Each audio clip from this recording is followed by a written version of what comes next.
कांता बहन की दो बहुएं थी, बड़ी कल्पना और छोटी प्रिया। कल्पना का जैसा नाम वैसा ही काम। सारा दिन कल्पनाओं में रहती, ना कोई काम करती न कोई धाम। अरे कल्पना बहू, जरा अच्छी सी चटनी पीस दे, आज कुछ मजेदार खाने का मन है। पेट में जलन हो जाएगी माँ जी बुढ़ापे में, और वैसे भी मेरा काम करने का वक्त शाम का है, अब प्रिया को ही बोल दो। इतना कहकर कल्पना वहाँ से चली जाती है। कांता कल्पना के ऐसे रवैये से काफी परेशान रहती है। मैं बना देती हूँ माँ चटनी, ऐसा बोलकर प्रिया माँ को चटनी बनाकर प्लेट में खाने को देती है कि तभी वहाँ कल्पना आ जाती है। अरे वाह चटनी, जरा चख कर तो देखो, बड़े दिन हो गए। अरे नहीं बहू, तू तो रहने ही दे चटनी खाना, पेट में जलन हो जाएगी।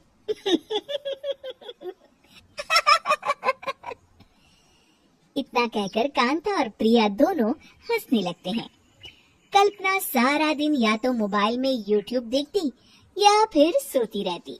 उसका कमरा भी बिखरा और गंदा रहता। एक दिन कल्पना का पति अशोक उससे कहता है, अरे कल्पना, जानवर भी उस जगह को साफ कर लेता है जहाँ वो बैठता है, तुम तो इंसान हो, कैसे इतने गंदे कमरे में रह लेती हो? देखो सारा सामान यहाँ वहाँ बिखरा पड़ा है।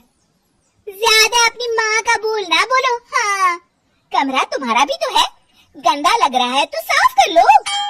पता नहीं तुम्हारे साथ मैं कैसे जिंदगी बिताऊंगा। इतना कहकर अशोक वहाँ से चला जाता है। कल्पना बस खाना खाने कमरे से बाहर आती और फिर से कमरे में चली जाती। इससे कांता बहन काफी परेशान रहती। एक दिन प्रिया कांता से कहती है, माँ, मैं सारा दिन काम करके थक जाती हूँ, आप कल्पना दीदी से कहिए ना कि सुबह और शाम का काम बांट ले। मैं तो अब सिर्फ एक वक्त का ही काम करूँगी। हाँ। अरे तू वो भी ना करना, एक बहू तो काम चोर थी ही, दूसरी भी आ गई काम ना करने के बहाने लेकर। तभी वहाँ प्रिया का पति रमेश आ जाता है। माँ, मैं देख रहा हूँ भाभी कोई काम नहीं करती, प्रिया सारा दिन घर और रसोई का काम करती है, अब कुछ करो ना माँ। कांता मन में कुछ सोचती है और कल्पना के पास जाती है। कल्पना फोन पर मेकअप करना देख रही होती है। कल्पना, तुम सारा दिन बस मोबाइल देखती हो, घर का कोई काम भी कर लिया करो। प्रिया सारा दिन काम करके थक जाती है, आज से मैंने फैसला किया है, एक वक्त का काम तुम करोगी, सुबह का खाना तुम बनाओगी और रात का प्रिया। आप लोगों ने काम को हव्वा बना रखा है। अरे पता नहीं थोड़ा सा ज्यादा काम करने में आप लोग घबरा क्यों जाती हैं? और हाँ, बहुत ज्यादा प्रिया की तारीफ मत करिए मेरे सामने, बड़ी बहू तो मैं ही रहूंगी। मैं कुछ नहीं जानती, कल सुबह मुझे वक्त से खाना चाहिए, रसोई में आ जाना, वरना कल से तुझे खाना नहीं मिलेगा। अगली सुबह कल्पना रसोई में नहीं आती है। वो देर से सोकर उठती है और बाहर आकर कहती है, भूख लगी है, आज खाने में क्या है? इतनी देर हो गई, आज किसी ने मुझे उठाया भी नहीं, पता नहीं कहाँ है सब। कल्पना को घर में कोई नहीं दिखता। वो रसोई की तरफ जाती है जहाँ बड़ा सा ताला लगा होता है। अरे रसोई में ताला! ओ, मैं तो भूल ही गई थी। माँ ने आज से सुबह का खाना मुझे बनाने को कहा था। हे भगवान, इतने लोगों का खाना बनाना क्या आसान है? तभी घर के सारे सदस्य बाहर से वापस आते हैं। वाह माँ जी, मजा आ गया छोले भटूरे खाकर। मेरे मुंह में तो अभी भी स्वाद आ रहा है। अरे कल्पना, तेरे भरोसे रहते तो हम तो भूखे ही रह जाते। कल्पना को बहुत गुस्सा आ जाता है।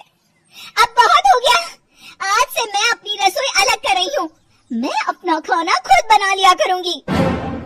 कल्पना अपनी रसोई अलग कर लेती है, पर आए दिन उसका देर से उठना और काम न करने की आदत से वो भूखी ही रह जाती थी।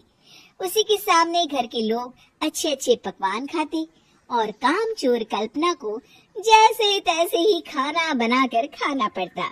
पर एक दिन तो हद ही हो गई। माँ, दीदी आज सुबह से कमरे से बाहर नहीं निकली, हमें जाकर देखना चाहिए। सो रही होगी कामचोर कहीं की, पर तुम कहती हो तो चलो देख लेते हैं उसे। कल्पना कमरे में पेट पकड़कर बैठी होती है। हाय मेरा दर्द, पेट दर्द के मारे मर रही हूँ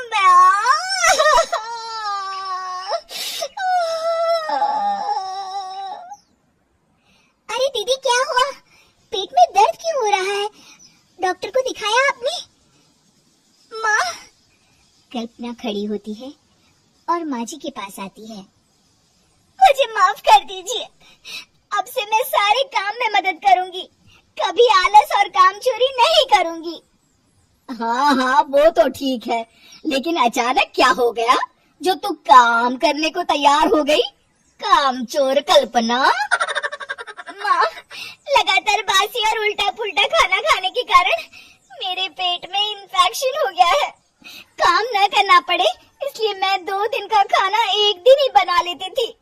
बासी और खराब खाना खाने के कारण लेने के देने पड़ गए। पेट में दर्द हो रहा है।